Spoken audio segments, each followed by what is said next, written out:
Thank you for coming to my seminar. Tonight we'll be discussing Fad Diets, quick fix or short-lived solution. So hopefully from tonight it'll help to reduce a little bit of the confusion out there because there are so many different diets. You'll then understand why you have that yo-yo dieting effect, why you tend to gain weight after dieting, and a few tips on what healthy nutrition is. And hopefully that'll make things a little bit clearer for you. So basically, what is a fad diet? So it's any diet that promises a dramatic reduction in weight, especially in a short period of time, or it might eliminate certain food groups, such as carbohydrates. And there's also other fad diets which may recommend an excess consumption of certain food groups. What diets can you guys think of? The baby food diet. Baby food diet, yes. Keto. Atkins. Can you think of any? Okay, so there are a heap of diets, and what I've done is I've designed these little brochures for everyone, and these brochures contain a lot of the information I'm discussing tonight, and they've also got a complete list, or a list of examples for a lot of the fad diets that are out there, but I'm sure it's never ending. Okay, so there are 5 categories. Even though there are hundreds of different types of diets, there's actually basically 5 categories. They all fall into 5 categories. So you've got your ketogenic diets. So that's high protein diets, high fat and low carbohydrates. So examples of the ketogenic diets, the famous one you just said it before is the Atkins diet. Then you've got your very low calorie diets. These are usually doctor supervised, as usually having 800 calories or less. A common one at the moment is the OptiFast diet that a lot of patients have put on for a couple of weeks before they have their bariatric surgery or the gastric sleeve surgery. Energy deficit diets. So that's controlled eating, controlling the amount of calories, so that you achieve a sustainable weight loss of about half to 1 kilo per week. So energy deficit diets, things like Weight Watchers diets. Okay. Healthy eating diets, not generally used for weight loss, they're more about healthy eating guidelines. So it's more about health, overall health, and making sure that you receive all the nutrients that you require. So that's our 5 categories there. Okay, so now there are a few pitfalls of the fad diets, and the first one and the main one is a slower metabolism. So there's a number of reasons why this can happen. It's due to hormonal changes, loss of muscle, and a number of other things. The body tends to conserve fat, etc. And I'll go through these in more detail. So next point. So when in a large calorie deficit, the body treats this as a famine. This is our survival instinct, and it will actually tend to conserve body fat. Body fat is not very active when it comes to burning calories and using energy. So that's why it's happy to conserve the fat. The muscle, as we know, muscle's more metabolically active, so it will tend to use a lot more energy, so the body will actually tend to break down the muscle instead. So it conserves the fat and breaks down your muscle. So muscle as a source of energy. So then it can break down that protein, because muscle is protein, break down the protein into carbohydrates and use that as energy. So then your metabolism is slower, you don't need as many calories. Okay. Now, with the weight loss from when you suddenly drop your calories quite low, and people do tend to initially get quite a substantial weight loss on the scales, I'll explain why this happens in a moment, but it's important to know that when muscle's broken down, nitrogen's released, and that's a byproduct, it's a waste product. The body wants to get rid of it. So what it will do, it will release water from your tissue cells and will flush away this nitrogen. So you're going to excrete out the nitrogen through water. So you get water loss and you get muscle loss. So that will give you big numbers on the scales because you've lost your muscle, muscle is more dense than body fat, and you've lost water because you're flushing away that nitrogen, that byproduct. So you get large number on the scales that, oh, looks like I've lost quite a bit of weight, but your size probably hasn't changed as much. Okay. So by losing muscle, this explains how your metabolism slows down, because every kilo of muscle burns around 10 calories a day when you're sitting down doing nothing, so when you're at rest. So by losing muscle, you're going to reduce the number of calories that you're burning. You're going to slow down your resting metabolic rate. When you're in severe calorie restriction, 25 to sort of 30% of your weight loss, so if you lose 10 kilos, 25 to 30% of that will actually be muscle. So you might have lost 10 kilos, but 3 kilos of that could be muscle. They've even done studies that reducing calorie intake from 2,500 calories to only 1,100 calories a day, within 24 hours, it's resulted in your metabolism dropping by 5 to 10%. So it's quite a big difference in just one day. So you can imagine after, like, there's diets out there that are only 500 calories a day. So you can imagine after a month of only 500 calories, how slow your metabolism's actually gone.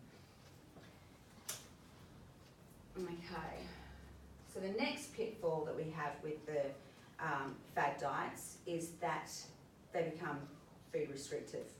So like I said, they tend to cut out carbohydrates, or you have ones where you can only eat raw food. There's so many different variations. I mean, there's a cabbage soup diet. Awesome. Can you imagine eating that day in, day out?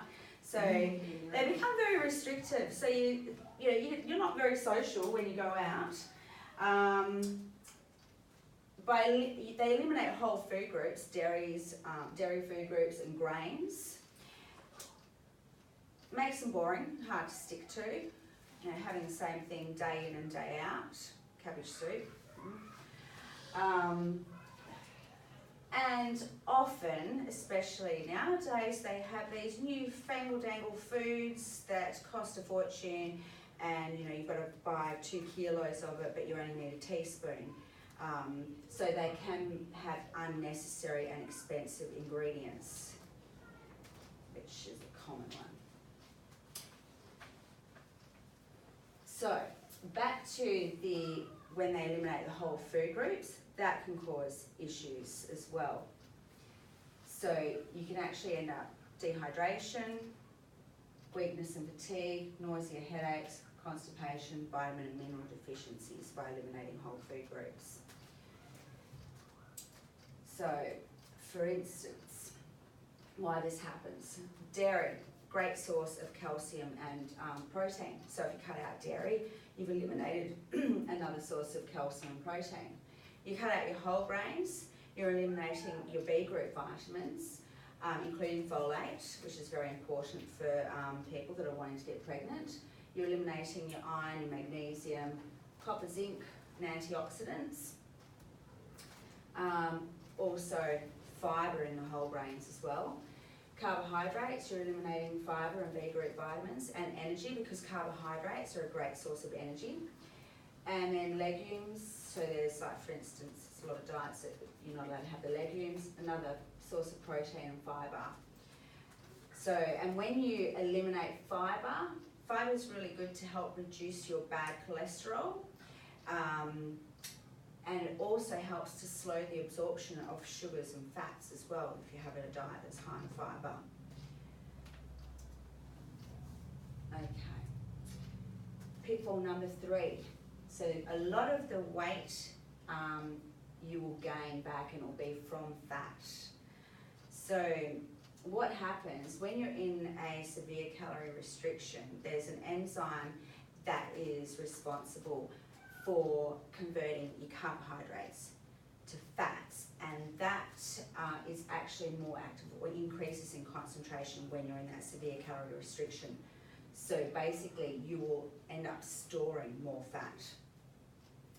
The other issue with starvation diets, and we all know a really popular cult-like one that's happening in Rockingham at the moment, is some of them recommend absolutely no exercise whatsoever. Maybe just go for a walk. So nothing in your system, you're going to go. Yes, exactly. So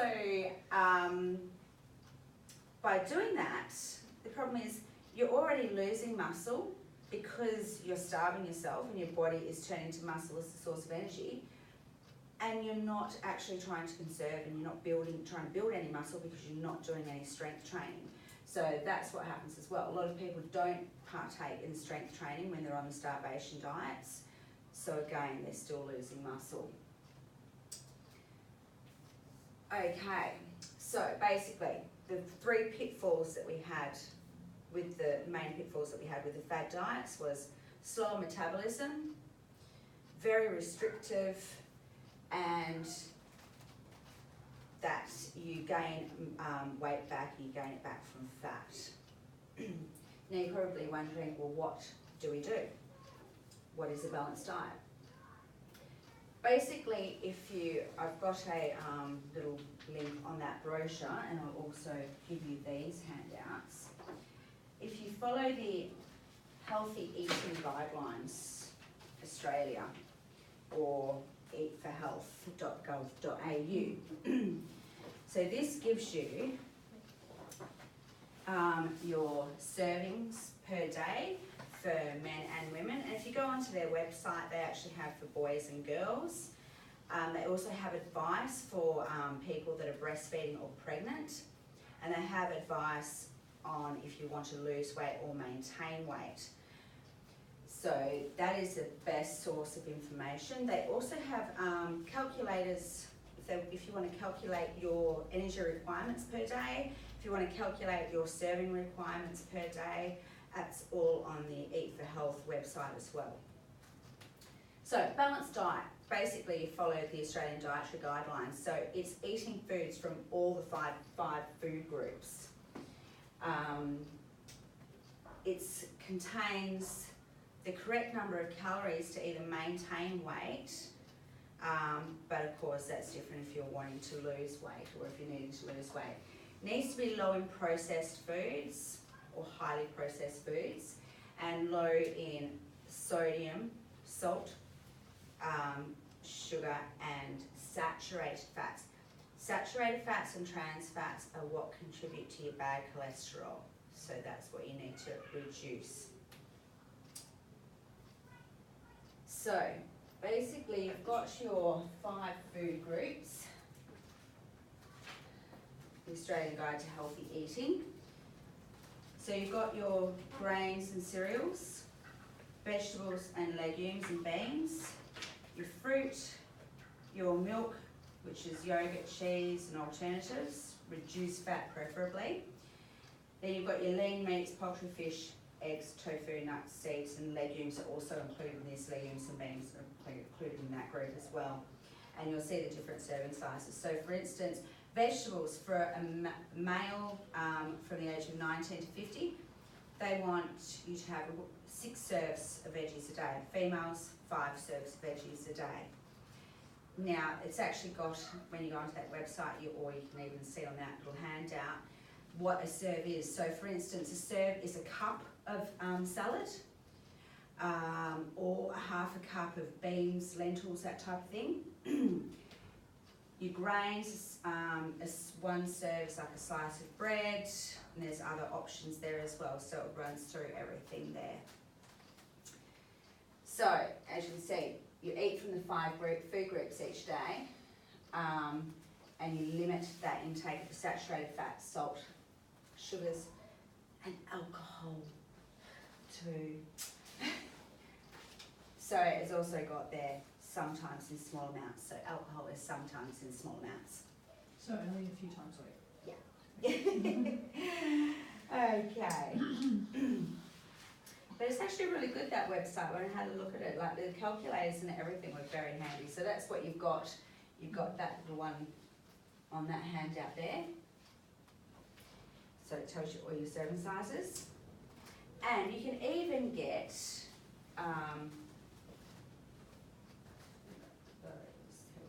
you can even get sample meal plans for men and women. So they've actually got on that site sample meal plans for males and females as well, to give you an idea.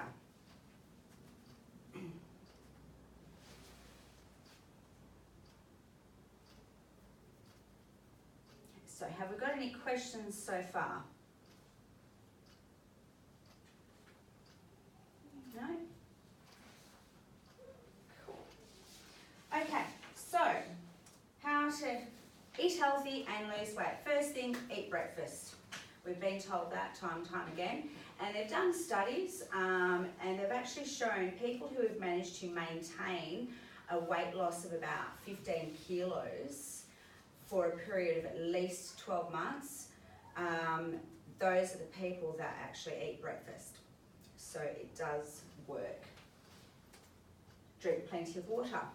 30 to 40 mils per kilo of body weight is what's recommended with water. That helps. I mean, water is involved in so many biochemical reactions. It helps with your metabolism. And as we've heard these days, we're that well nourished, we have so many choices of food that half the time we're getting thirst and hunger confused. So we go, oh, I feel a little bit peckish. Usually it's that you feel a little bit thirsty. By the time you feel thirsty, you're already dehydrated, so drink plenty of water.